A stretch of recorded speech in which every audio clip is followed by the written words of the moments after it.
हाँ जी बेटा, let us start with the question. बेटा हम लोग क्वेश्चन नंबर जो है 13 से स्टार्ट करना था असाइनमेंट में से। तो we are doing question number 13 from the assignment today again. Question number 13 में हमें write the value of delta, जो है ट्रायंगल की तरह दिया होता है, write the value of delta, और हमें ये डिटर्मिनेंट जो है दिया हुआ है। ऑब्वियस है बेटा, अभी तक हमने प्रॉपर्टीज वाला कॉन्सेप्ट नहीं किया है, तो हमें एक्सपैंड ही करना पड़ेगा। लेकिन जब हम प्रॉपर्टीज वाले क्वेश्चंस कर लेंगे ना, तो हम विद इन सेकेंड एक लाइन में ये क्वेश्चन कर लेते हैं। तो हमें एक्सपैंड करके ये क्वेश्चन इवेल्युएट करना है।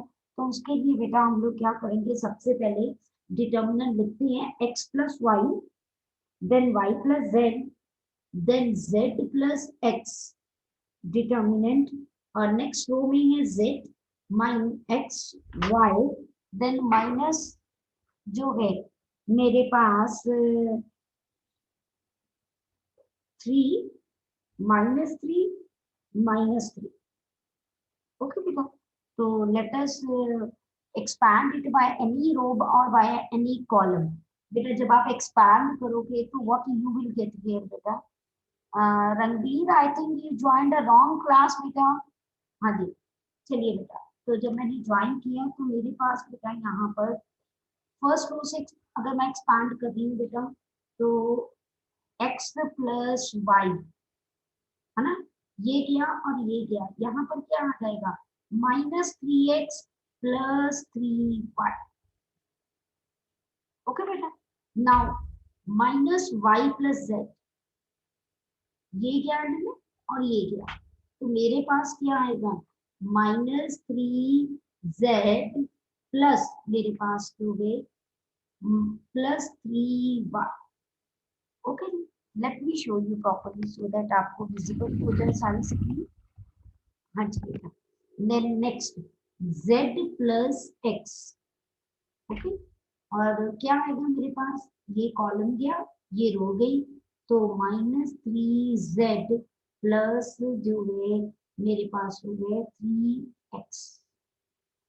अब क्लियर कट है, 3 यहाँ से कॉमन है, सबसे 3 कॉमन है, देखो हर एक टर्म में से, तो 3 कॉमन ले लिया मैंने, और यहाँ x प्लस वाई और यहाँ -x प्लस वाई। ठीक है, अब यहाँ पर माइनस था मेरे पास, तो -y प्लस जेड, और जो है -z plus y. Okay, next मेरे पास z प्लस x और -z प्लस x। अब बेटा इसको ओपन कर ले। ठीक है, जब ओपन करेंगे तो बेटा मेरे पास, मैंने तो डिटर्मिनेंट देख के ही मुझे पता है इसका आंसर 0 आएगा, क्योंकि जब हम प्रॉपर्टीज कर लेते हैं हम पता चल जाता है। लेकिन अभी हमने प्रॉपर्टीज नहीं की है, तो इसीलिए आपको नहीं पता चला। a minus b, a plus b, तो a square minus b square, बेटा a y है, इसीलिए उसके अकॉर्डिंगली चलना बेटा। ठीक है, माइनस मेरे पास तो है यहाँ पर y स्क्वायर, क्योंकि बाहर माइनस था, और माइनस जेड स्क्वायर वो उसको प्लस जेड स्क्वायर।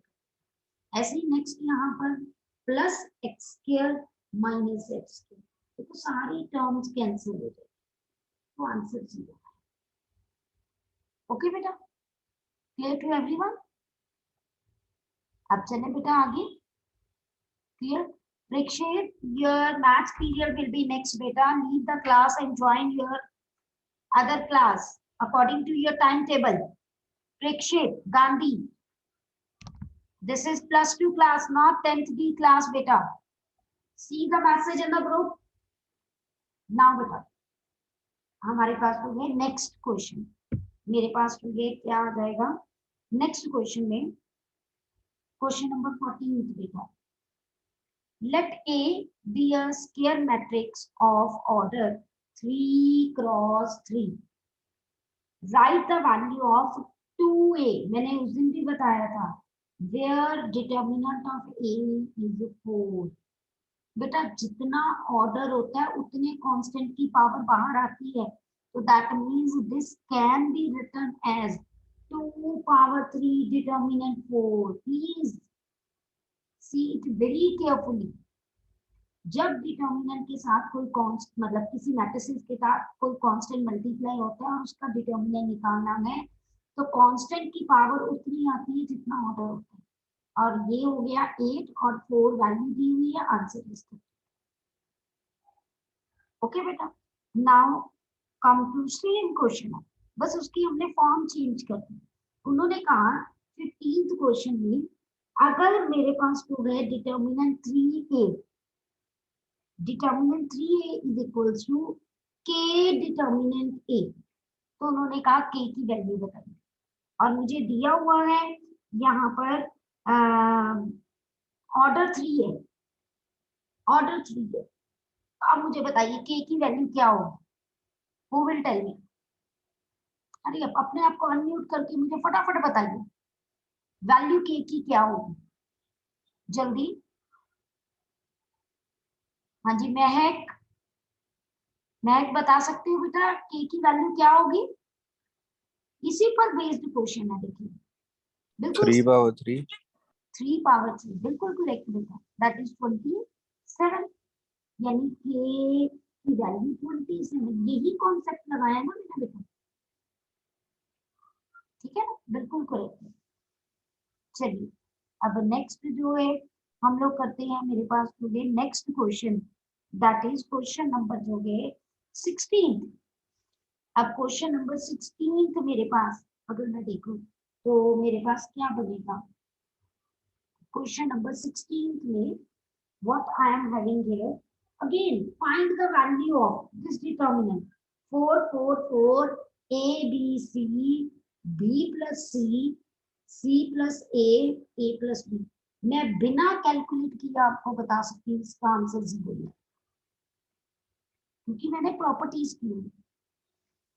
जब आप आगे बेटा प्रॉपर्टीज कर लोगी तो आप भी बिना कैलकुलेट किए बता सकते, ठीक है। तो ये बिल्कुल वैसे ही क्वेश्चन तो प्रीवियसली हमने किया था, ठीक है। अब बेटा 1 मार्क के छोटे छोटे क्वेश्चन आपको मैं बता ये रहा आ हूँ। रहा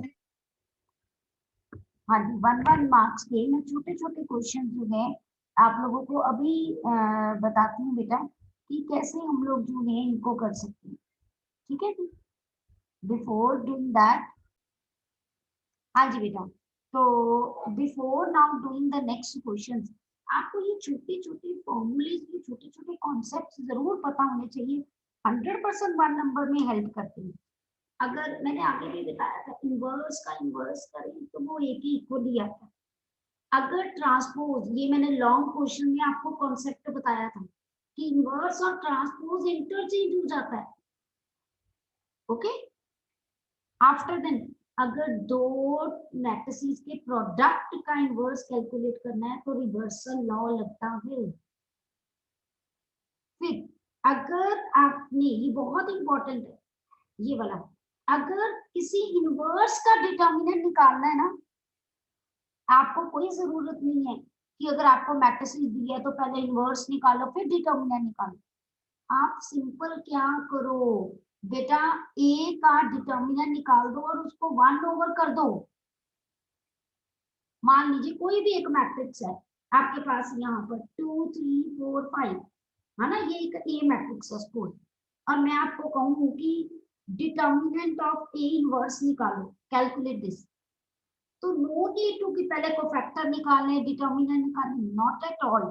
आप सिंपली करो दिस इज 1 बाय डिटर्मिनेंट ए और determinant A 10 minus 12 minus 2, this is the answer. बस जस्ट बिकॉज ऑफ दिस हम ऐसे भी लिख देते हैं, हम डिटर्मिनेंट ए की पावर -1, ये पावर है, ये इनवर्स को रिप्रेजेंट कर रहा है, ओके बेटा, क्लियर।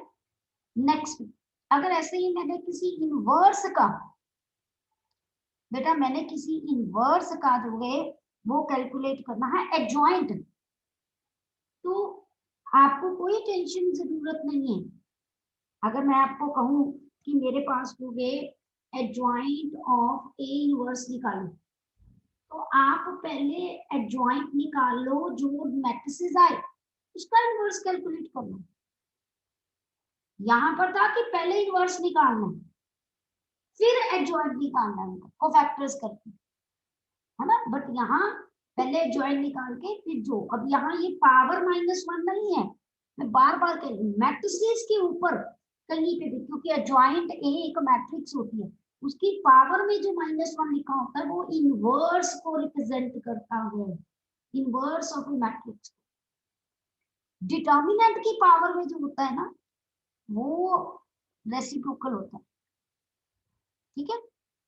चलिए नेक्स्ट मेरे पास ये भी बहुत इंपॉर्टेंट है जो मैं आपको बताने लगी हूँ, मेरे पास हो गए, हमने ये रिजल्ट आगे भी मैंने आपको बताया था कि डिटर्मिनेंट ऑफ एडजॉइंट ऑफ ए जो है वो बेटा डिटर्मिनेंट की पावर n-1 होता है, और मैंने रीजन भी तब आपको बताया था, अब मैं उसकी प्रूफ नहीं बताऊंगी आपको। अच्छा, अगर determinant adjoint of adjoint A calculate करना है तो यहाँ पर बेटा डिटर्मिनेंट जो है ए की पावर n-1 का स्क्वायर, ये छोटे छोटे रूल्स आपको पता होने चाहिए, तभी 1 1 नंबर के क्वेश्चन कैलकुलेट कर सकते हैं। अब जरा देखना ध्यान से, अगर इसी चीज को एडजॉइंट ऑफ एडजॉइंट ए को मैं ऐसे लिख दूं, देखो मैंने यहाँ कोई डिटर्मिनेंट नहीं डाला, तो इसका आंसर क्या होगा, डिटर्मिनेंट ए की power n-2 into matrix A, क्योंकि ये एक मैट्रिक्स है तो इधर भी मैट्रिक्स होना चाहिए ना, ये एक नंबर है और इधर क्या होना चाहिए, एक मैट्रिक्स, इसीलिए। ओके, चलिए अब मैं इन्हीं पर बेस्ड आपको क्वेश्चन करके दिखाती हूँ कि हमारे पास कैसे क्वेश्चन आते हैं, ठीक है। चलो let us do the questions now. Now question number 17 आपके असाइनमेंट में है, देखिए क्या दिया हुआ मुझे क्वेश्चन नंबर 17, फॉर एनी जो है 2x2 square matrix A into adjoint A दिया है, मुझे क्या है डिटर्मिनेंट ए कैलकुलेट कीजिए।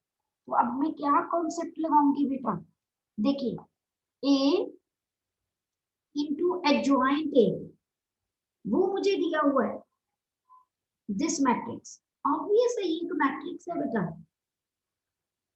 और मुझे डिटर्मिनेंट ए कैलकुलेट करना, अगर एक तरफ मुझे डिटर्मिनेंट ए कैलकुलेट करना है ना, चाहे तो आप सीधा ही जो है कॉन्सेप्ट पूरा का पूरा रूल लिख सकते हो, पर जरूरत नहीं है, आप सीधा कहो ना कि ए, क्योंकि यहाँ पर ए इंटू एडजॉइंट ए का डिटर्मिनेंट ले लो, और वो मुझे पता है बेटा ए इंटू एडजॉइंट ए हो ना तो डिटर्मिनेंट की पावर उतनी होती है जितना ऑर्डर 2, अगर ये नहीं होता अकेला एडजॉइंट ए होता तो डिटर्मिनेंट ए की पावर n-1, सोच लो ये नीचे चला जाता, मैं फिर बता रही हूँ, अगर एडजॉइंट ए का डिटर्मिनेंट होता तो ये होता है n-1, लेकिन जब a लग जाता है तो यहाँ n ही होता है,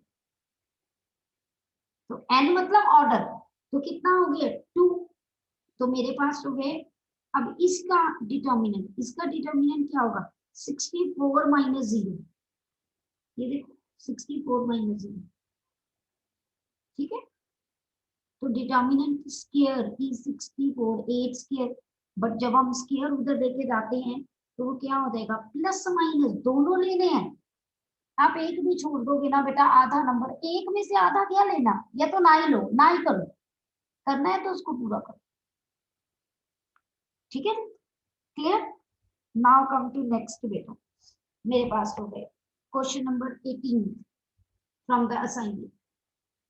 अब क्या दिया हुआ है क्वेश्चन नंबर 18 का, अगर आप देखोगे तो बेटा, फॉर व्हाट वैल्यू ऑफ के सिस्टम ऑफ लीनियर इक्वेशन, ये system of linear equation has a unique solution लिखा, हमने किया हुआ यूनिक सॉल्यूशन मतलब एक सॉल्यूशन, तो वो एक सॉल्यूशन कब निकलता है, बट वो नॉन सिंगुलर होती है जब, तो नॉन सिंगुलर कब होती है when determinant is equal not equal to 0, यानी आपके पास जो सिस्टम ऑफ इक्वेशन दिया है x plus y plus z equal to 2x plus y minus z equal to 3 और 3x plus 2y plus k z equal to 4, यानी आपने अब determinant क्या लेना है, जो कोफिशिएंट्स होते हैं एक्स वाई जेड के, नॉट इक्वल टू 0, 1 1 1 2 1 -1 देन 3 मेरे पास हो गए, और 2y मेरे पास, तो that is 2 and k that is not equal to 0। सारे डिटर्मिनेंट को खोलो, बीच में नॉट इक्वल टू ही चलते जाए, मतलब k कोई भी वैल्यू ले सकता है, असत्य जो यहाँ पर आएगी वो नहीं। ठीक है, any doubt to anyone, anything you want to ask बेटा? किसी ने कुछ पूछना है यहाँ पर? क्लियर टू सारांश, अभिरूप, दिव्यालीन, फतेह? हाँ जी, सबको क्लियर है?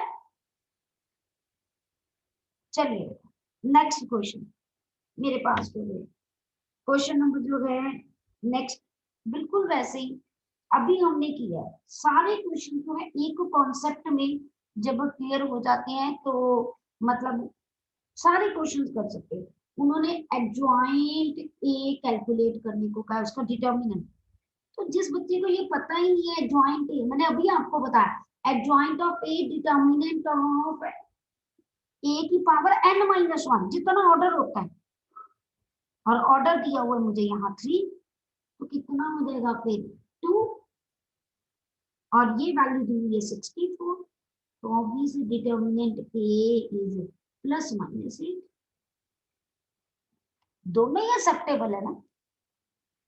ठीक है। अब नेक्स्ट क्वेश्चन मेरे पास जो है कंप्यूट करनी है वैल्यू, अगेन जो है बहुत इजी है कंप्यूट करने वाली।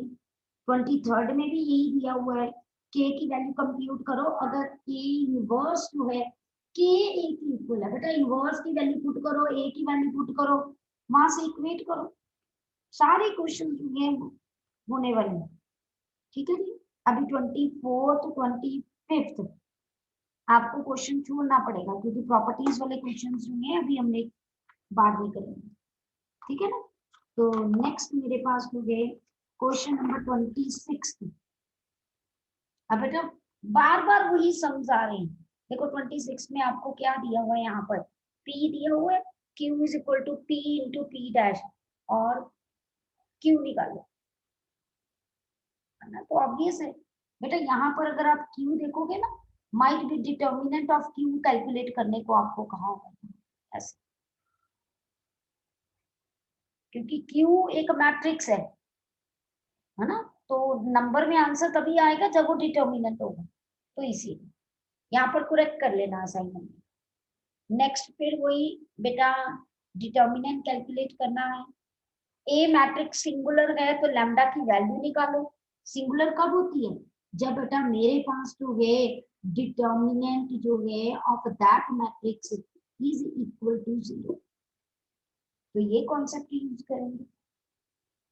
सारे क्वेश्चन जो है इसमें अगर आप 1-1 वाले देखोगे ना, कोई ऐसा क्वेश्चन नहीं है जिसमें आपको प्रॉब्लम आए। अच्छा, अगर किसी, आप मुझे बताना, अगर किसी मैट्रिसेस में ये लिखा हो कि फाइंड द वैल्यू ऑफ के so that the matrix has no inverse, तो कैसा निकालेंगे? हाँ जी बताइए, रेज हैंड कीजिए, कौन बता सकता है? मैं अनम्यूट करूंगी इस बच्चे को कि मुझे बताइए find the value of k for which this matrix has no inverse, इसका इनवर्स नहीं एग्जिस्ट करे या हो ही नहीं, तो कब होता है इनवर्स एग्जिस्ट नहीं करता या होता नहीं है? हाँ जी, एनीबॉडी फ्रॉम यू, कोई भी बेटा, किसी ने पार्टिसिपेट नहीं करना, जल्दी जल्दी बताइए। हाँ जी, कोई भी अनम्यूट करके अपने आप को बताइए जरा।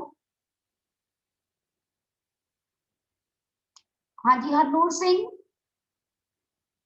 हरनूर सिंह अनम्यूट योरसेल्फ बेटा। लक्षित शर्मा,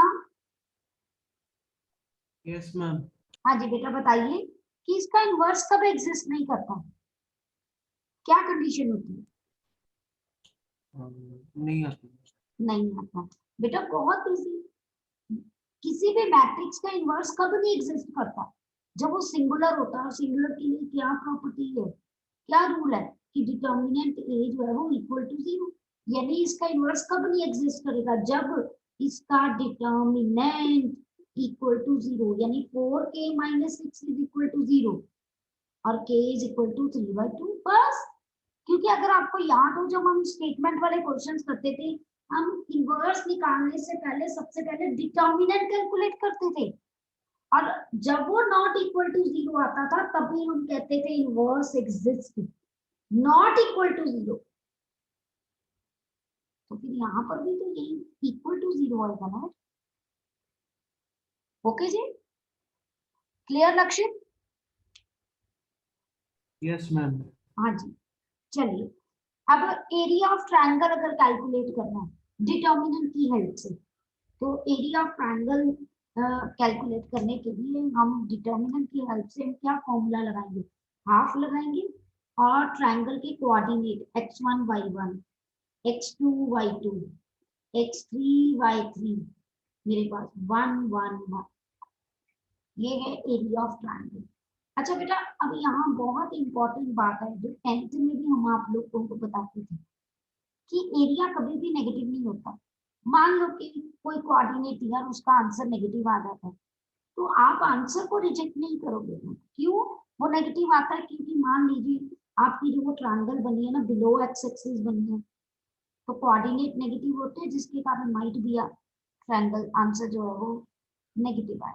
तो ऐसे केसेस में अगर आपका किसी का भी आंसर नेगेटिव आ जाता है तो आपने नेगेटिव साइन को रिजेक्ट कर देना, या आपने कहना है कि हम मॉड ऑफ एरिया कैलकुलेट करते हैं।